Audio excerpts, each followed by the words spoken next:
Home buyers. This is Sam's mom, Irene Stevenson, Irene the Realtor, bringing you news about buying your home. Today we're going to talk about financing.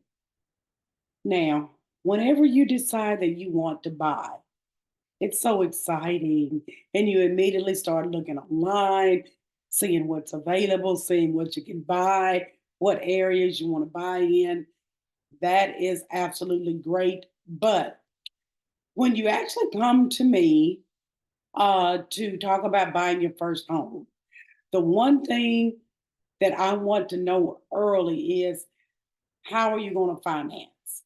How are you going to pay for this home? Now, if you're like me, when you bought your first home, there was no money. So I couldn't say, hey, I'm going to pay cash. Now, a lot of people can do that, but many of us can't, and that's okay.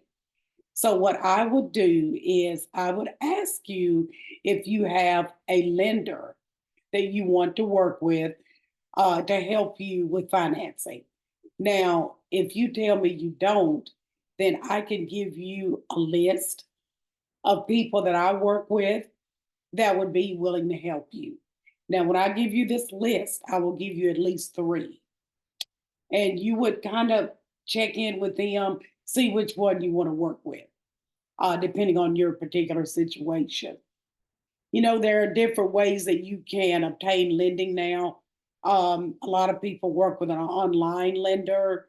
A lot of people like more of face to face. So, all that is entirely up to you. What I will tell you is this: many people believe that each time a lender pulls their credit, that their credit score will take a hit.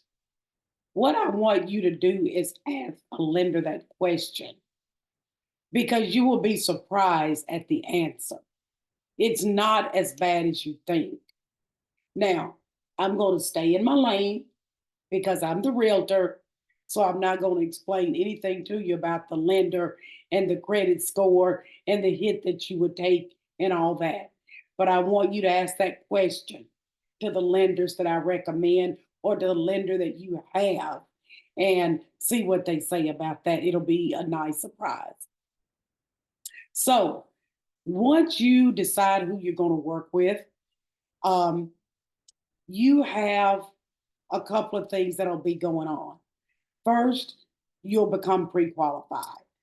Now, pre qualification is quick, it could be within an hour or so because all you're doing is answering questions. So, a lender might ask you, what are your monthly payments? Do you have any credit card debt? Do you have any doctor bills?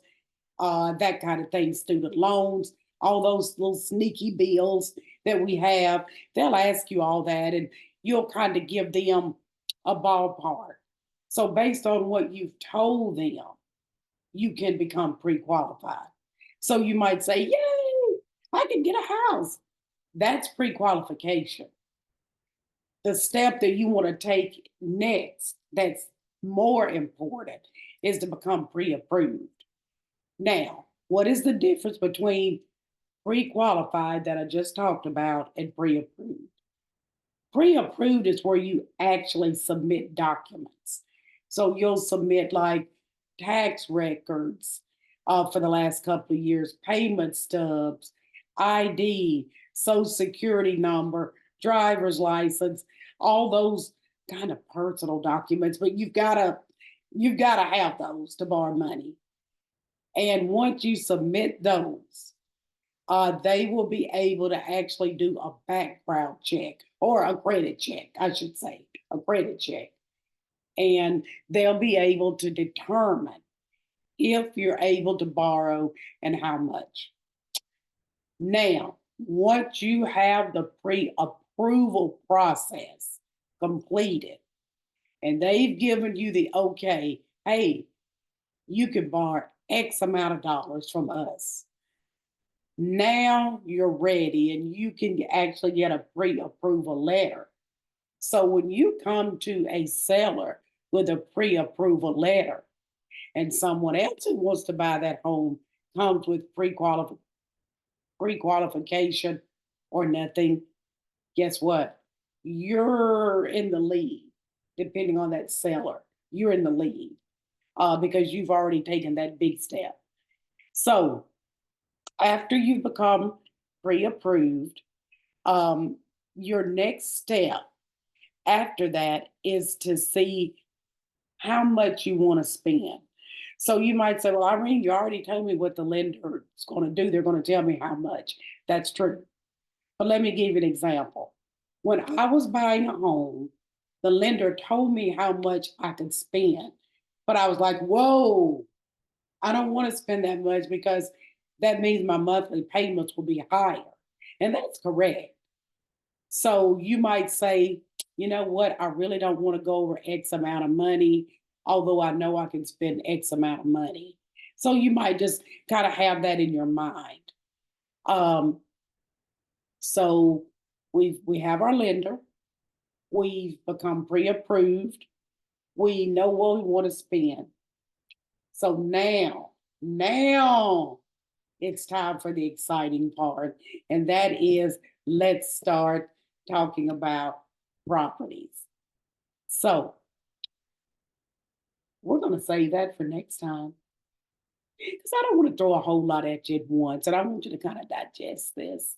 And if you have a question about anything that I've said in this video, please give me a call, contact me, and I will be happy to answer your question.